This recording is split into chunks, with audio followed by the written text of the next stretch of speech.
राशिद खान के हवाले से अपने हैं कि वो शायद ना आ सकें इंजरी के हवाले से, तो क्या कम्बिनेशन इफेक्ट होगा आपका? और दूसरा ये बता दें, वॉन्डर डोसन को आपने दिया है, तो उनकी जो वर्ल्ड कप में परफॉर्मेंस थी उसको देखते हुए लिया, या कोई आउट ऑफ द बॉक्स आके आपने लॉरिंग को सरप्राइज किया? नहीं, देखिए, जो आपका पहला सवाल था कि राशिद खान का, देखिए राशिद खान एक ऐसा प्लेयर है कि अगर दुनिया में कोई भी लीग हो और एक प्लेयर आपको चुनने की आपके पास ऑप्शन हो तो वो राशिद खान ही होगा।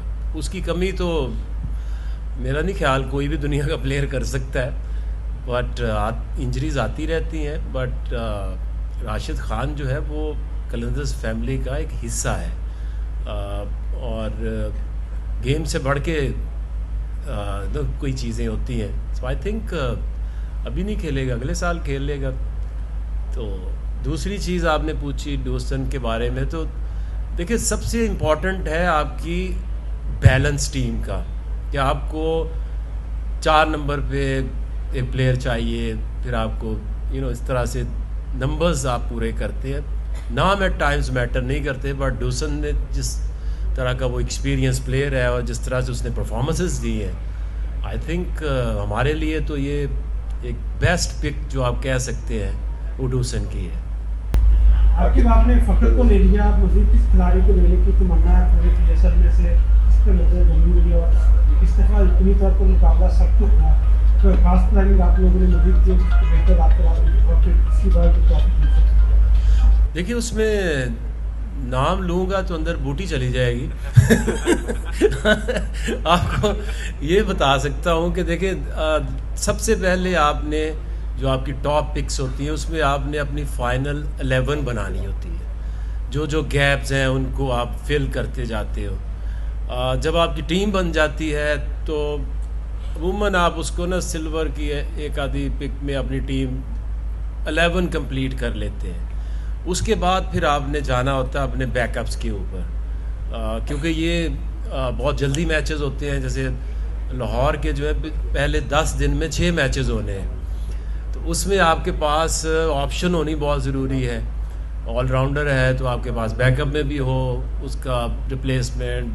फास्ट बॉलर्स के लिए तो बहुत ज़रूरी होता है बैकअप रखना, और सबसे इम्पॉर्टेंट होता है आपका इमर्जिंग प्लेयर, क्योंकि वो तो आपने एक खिलाना ही खिलाना है।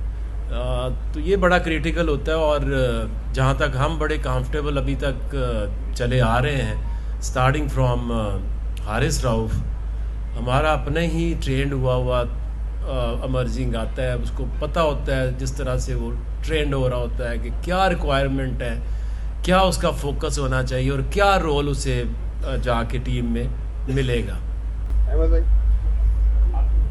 आपकी ये कैंपेन थी और भरपूर तरीके को आपने उसको बैक भी किया। शाहीन अफरीदी आखिरकार जो है वो T20 कमेटी के जो है वो कप्तान बन गए। अब आज जो फैसला हुआ, जो ऐलान हुआ कि टेस्ट टीम के नए कप्तान हैं, तो उनके लिए क्या कहना चाहेंगे? और उनकी कैप्टनसी और उनको जो है उसको अपनी डिफेंड करना इस ट्रॉफी को, वो क्या कहेंगे, कैसे समझते? देखिए, एक तो मैं उसकी कप्तानी की कैंपेन में बिल्कुल नहीं था।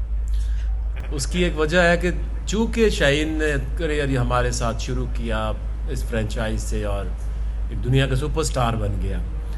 अगर ये किसी और भी टीम का होता तो क्या आपका जो T20 का कप्तान है उसकी सिलेक्शन और उसकी कप्तानी के लिए कंसीडर करना, ये PSL से बड़ा कोई प्लेटफॉर्म तो हो नहीं सकता।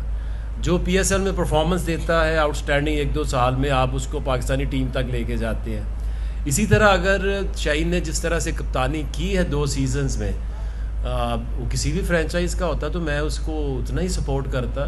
बट लकी है कि वो लाहौर के कप्तान हैं, और मैं समझता हूँ कि जो उसका माइंडसेट है वो ख़ासा डिफरेंट है जो मैं बाकी लोगों को रीसेंट पास में भी देखा है।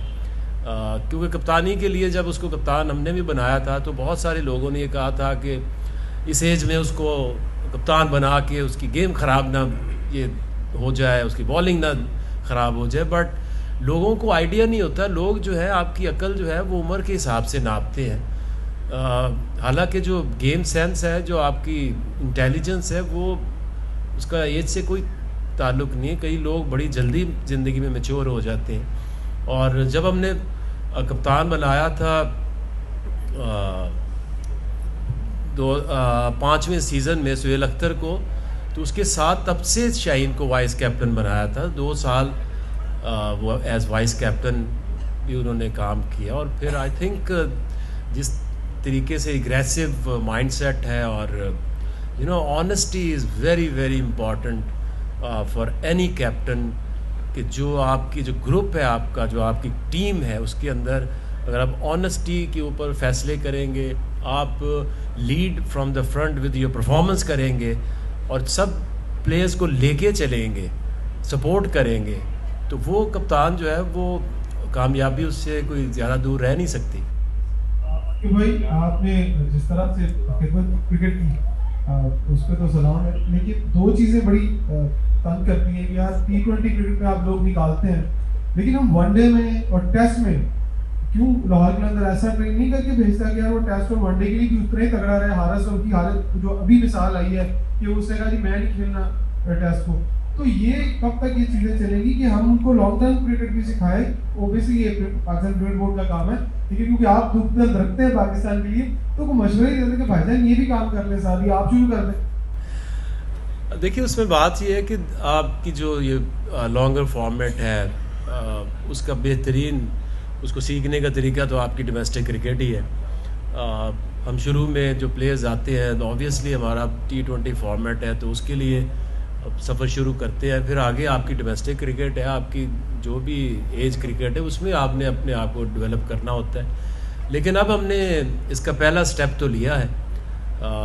ज़िम्बाब्वे जो क्रिकेट है उससे हमारा 10 ईयर्स एक डेवलपमेंट का कॉन्ट्रैक्ट हुआ है, जिसमें उनके 8 प्लेयर पाकिस्तान आए हुए थे, 3-4 महीने ट्रेनिंग करके गए वापस, और हमने 5 to start with 5 fast bowler भेजे हैं ज़िम्बाब्वे।